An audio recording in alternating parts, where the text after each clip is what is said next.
All stories eventually come to an end, some with a bang.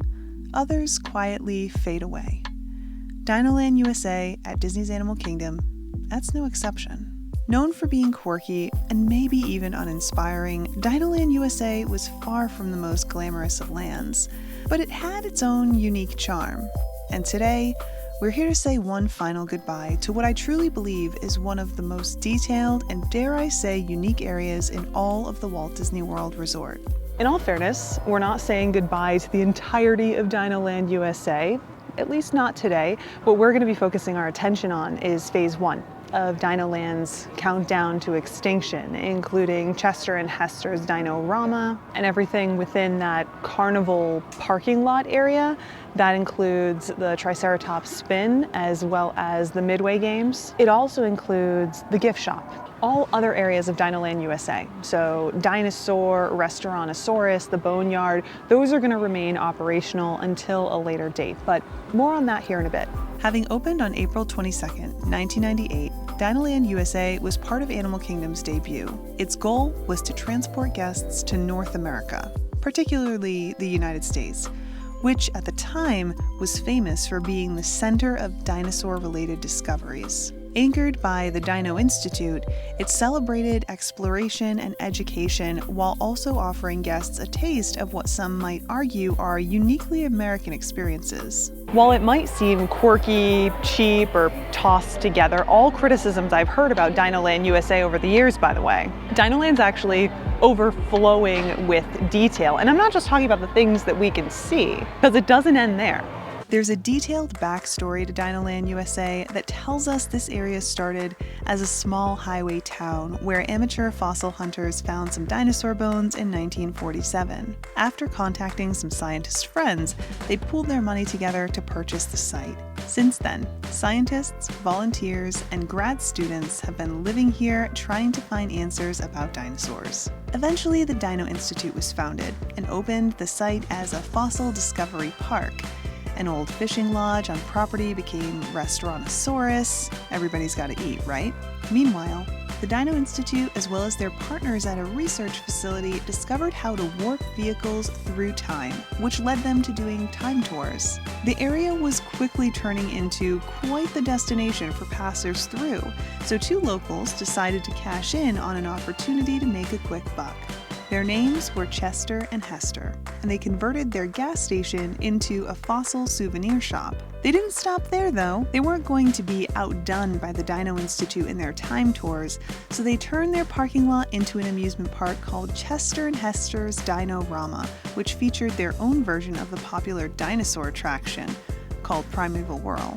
They also added Triceratops spin and Midway games. So Phase 1, Part 1 of the countdown to extinction for DinoLand USA, again, is going to mean the loss of everything that Chester and Hester did. That includes their converted gas station, which is the gift shop, as well as Dino-Rama. Now, currently, that means we're going to be losing Triceratops spin, so that's one attraction. We have the Midway games that are going away, some seating areas that are going away, and that also means that we no longer have Primeval Whirl, which has been closed since 2020. It's since been demolished and replaced with that very high-tech blue picket fence and some picnic tables. Despite the detail that made this land so special, I think telling a story of Americana seemed to be mundane to a number of guests, particularly those who call the United States home. Even though it's as accurate a representation of what you can find in corners of the United States as other parts of the park might offer in representing Asia or Africa,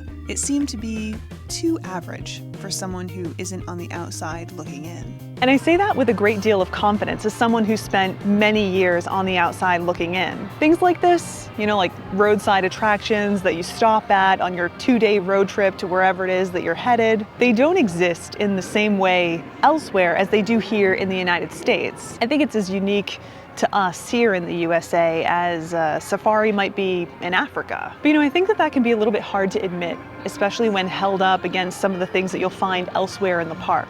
This cheap tourist trap that has some guests feeling, in their words, not mine, like they're being ripped off. I think it's a little bit much, at least for some, to be experiencing a tourist trap while you're visiting what is effectively a tourist trap.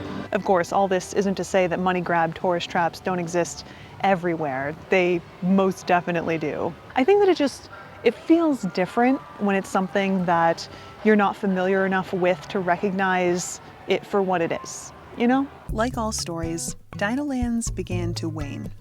Primeval Whirl had been fully removed, replaced by a few picnic tables and a blue picket fence, and many of us saw this as a sign that change was on the horizon, whether it was something new or an addition to the long list of abandoned spaces throughout the Walt Disney World Resort. Some ideas were teased at D23 fan events over the years, but it wasn't until 2024 that the future of DinoLand USA was sealed. Like the dinosaurs themselves, DinoLand USA would go extinct and be replaced with a new land called Tropical Americas. Now, the Tropical Americas, which will open up in DinoLand USA, or what was once DinoLand USA, is set to open at some point in 2027. And it's going to bring to life stories like Encanto and Indiana Jones.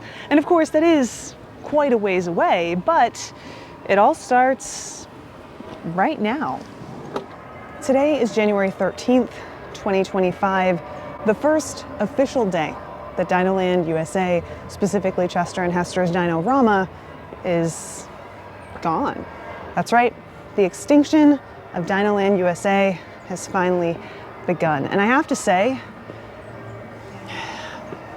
it's a sad day. You know, as I was making my way around the area that just last night was Chester and Hester's Dino-Rama, I heard two cast members who were talking about the vibe of the space right now, and they summed it up really well. They said, it feels dead. And it really does. There's no music in that area, though there is music in other corners of DinoLand USA where the guests would be, but just kind of in this back corner, it's quiet, too quiet.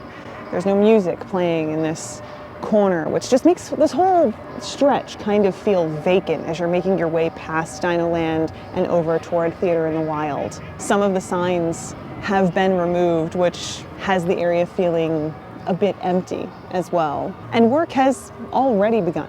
Outside of the signs being removed, there are people working in there as we speak.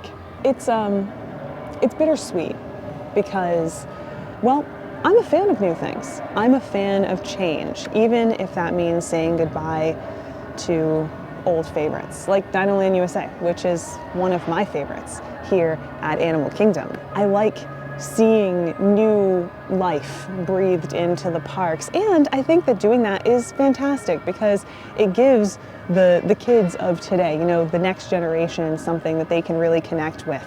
But in that same breath, I can't help but feel a little worried, just because, I mean, I don't know how else to say it. Disney's been letting us down with some of their improvements to the parks recently. Epcot is a fantastic example of this. You know, the reimagining, so much of what was supposed to be, honestly, spectacular over at Epcot got cut back or just did not deliver in the way that we were told it would. We could say the same thing for, I mean, Walt Disney World Resort hotels or Disney Vacation Club properties. Like, that's another great example here. But I mean, this also isn't anything new. Over the years, Disney has shared with us a number of amazing concepts, but concept is not reality, and Disney fans know that all too well. So as we look forward toward the Tropical Americas, I can't help but wonder what might get cut.